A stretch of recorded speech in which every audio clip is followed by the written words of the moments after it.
from AMRIN project, federal and Kaduna state ministries.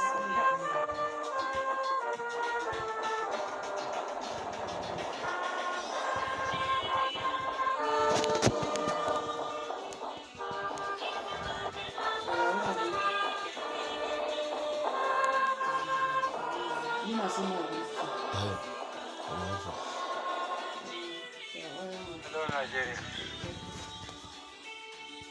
I address you today with a deep sense of gratitude to God and a high level of appreciation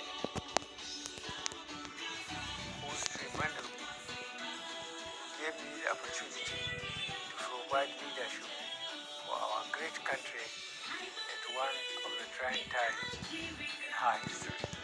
Conscious that today's address will be my last on the Independence Day as your president. I speak to the millions of Nigerians who believed in me, propelled and stood by me in my quest to bequeath a country where all citizens have equal opportunities to achieve their life's desires in a peaceful atmosphere. I am honored to say that my story in the annals of Nigeria's history is no household secret.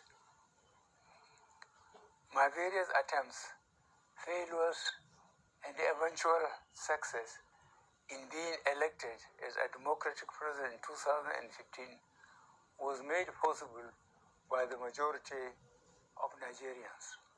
When you elected me, I readily acknowledge that the tasks before me were daunting but surmountable because of the growing national consensus that our chosen route to national development was democracy. This democracy was to be anchored on a clear understanding, application, and the principles of separation of powers, supported by a reformed public service that is more effective. I then pledged to improve the economy, tackle corruption, and fight insecurity. And this was further strengthened by my commitment to Nigerians out of poverty in 10 years as the central plank of my second term in 2019. To the glory of God and His grace, as well as the commitment and passion displayed by many Nigerian supporters, we have made appreciable progress in these areas, but not yet at our destination. Mindful of the task before us, we took some time in settling down and we repositioned the economy by providing strategic interventions in core areas at both the federal and sub-national levels. One of the areas where we have made significant progress is in the eradication of deeply entrenched corruption that permeates all facets of our nation. We strengthened the institutions for tackling corruption and also cultivated international support, which aided the repatriation of huge sums of money illegally kept outside the country. The increasing number of prosecutions and convictions with associated refunds of large sums of money is still ongoing. Furthermore, we will continue to block opportunities that encourage corrupt practices. In order to address insecurity, we worked methodically in reducing insurgency in the northeast, militancy in the Niger Delta, ethnic and religious tensions in some sections of Nigeria, along with other problems threatening our country. Our efforts in resetting the economy manifested in Nigeria exiting two economic recessions by the very practical and realistic monetary and fiscal measures to ensure effective public financial management. In addition, the effective implementation of the Treasury single account and cutting down on the cost of governance also facilitated early exits from recessions. Fellow Nigerians, the administration removed several decades' uncertainty for potential investors in the oil and gas sector with the passage of Petroleum Industry Act 2021. This landmark legislation created opportunities for foreign investment in addition to improving transparency in the management of the sector. Our administration has given desired priority to the agricultural sector through a series of incentives to micro, small, and medium-scale enterprises that resulted in creating millions of jobs. Leading this initiative, the Central Bank of Nigeria's intervention in a number of areas, as well as the Anchor Borrowers Program, had created the required leverages for Nigerians towards self-sufficiency in food and the necessary attraction for farming as a business. The growing contribution of non-oil exports, especially in agriculture, information and communication technology, as well as the performing arts to our national economy will enhance our foreign exchange earning capacity. We are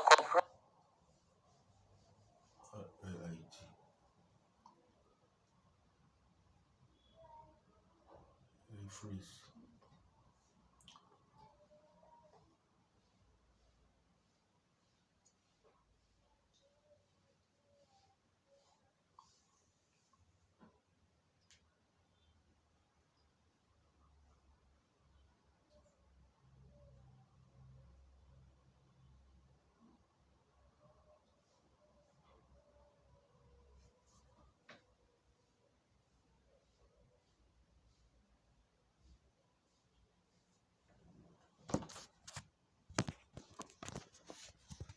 AIT.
AIT don't fuck me up.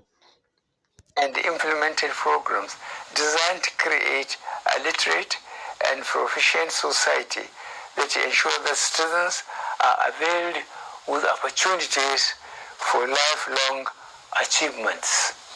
I must confess that I am very pained by the recurrent disruption to our tertiary education system, and I am using this Independence Day celebration to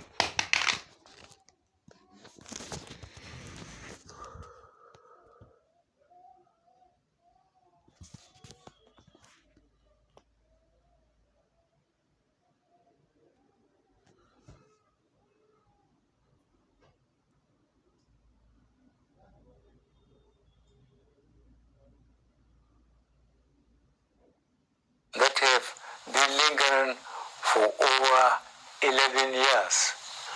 The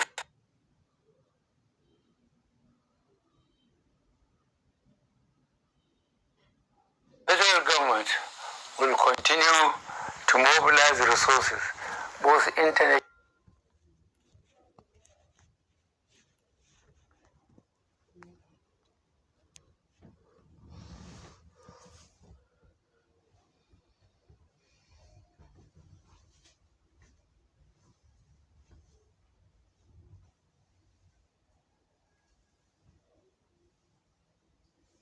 Network they do a night.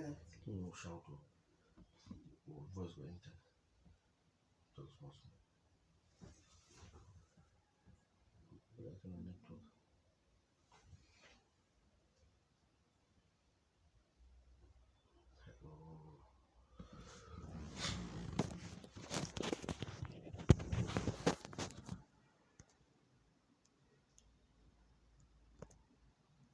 Erosion, desertification, air pollution, amongst others. We will continue to ensure that our infrastructure drive remains the key to Nigeria's economic growth, and for which every Nigerian will feel the impact. The federal government is already expanding port operations to ensure that they provide opportunities for the growth of the Nigerian economy. We have also continued to accelerate our infrastructure development through serviceable and transparent borrowing, improved capital inflow, and increased revenue generation by expanding the tax basis and prudent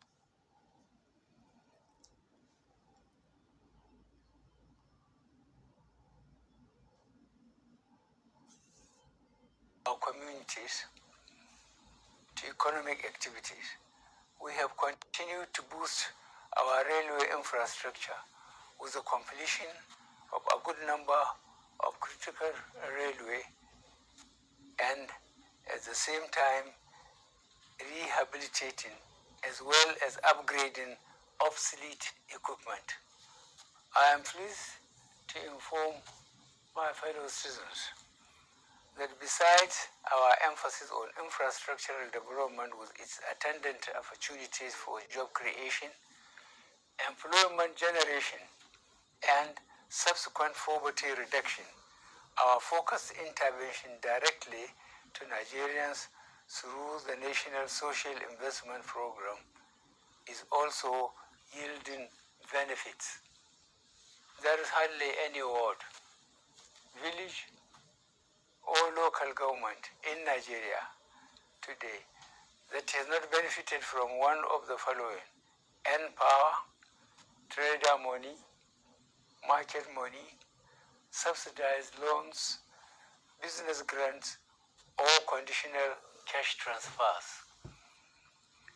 All the aforementioned programs, along with various interventions by the National Social Investment Program, direct support to victims of flooding and other forms of disasters, have provided succor to the affected Nigerians.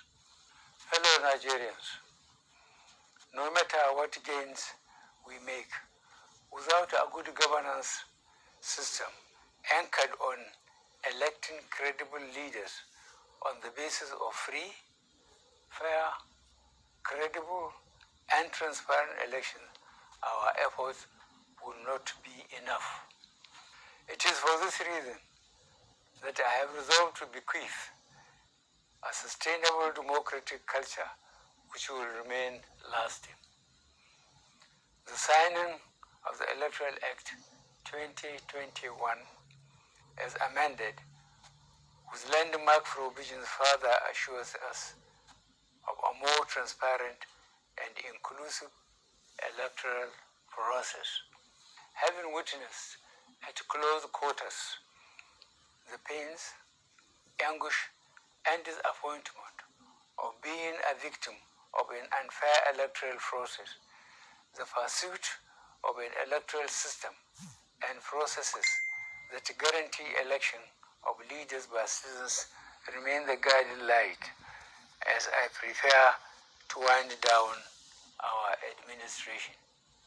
You would all agree that the recent elections in the first 2 years in some states, notably Anambra, Ekiti, and Osun, and a few federal constituencies, have shown a high degree of credibility, transparency, and freedom of choice, with the people votes actually counting. This, I promise, would be improved often as we move towards the 2023 general elections. As we begin the transition process to another democratically elected government, I want to implore all aspirants to conduct issue-based campaigns devoid of hate speeches, as well as other negative and divisive tendencies. I also want to express my wish that we see more female and youth participation in the forthcoming electoral cycle. I am sure that our teeming and energetic youth now realize that violence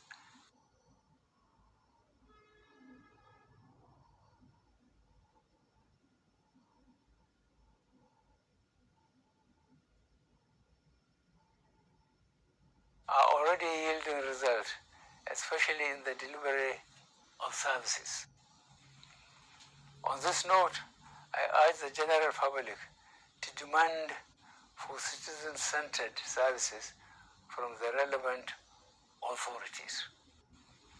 On the international front, we have continued to take advantage of our bilateral and multilateral platforms to explore cooperation with friendly countries and partners whenever these areas of cooperation are to the advantage of Nigeria.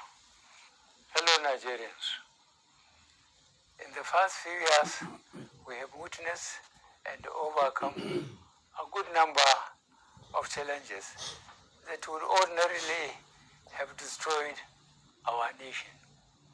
However, the indefatigable spirit of the Nigerian people has ensured that we overcome our challenges. It is in this spirit that I call on all of us to individually and collectively bring to the fore in dealing with all our development issues. I was called to serve along with my team. I saw an opportunity to create a better Nigeria, which we have done with the support of Nigerians. Almighty God and the good people of Nigeria supported us in laying a solid foundation for the Nigeria of our dreams. I thank you all, and God bless the Federal Republic of Nigeria.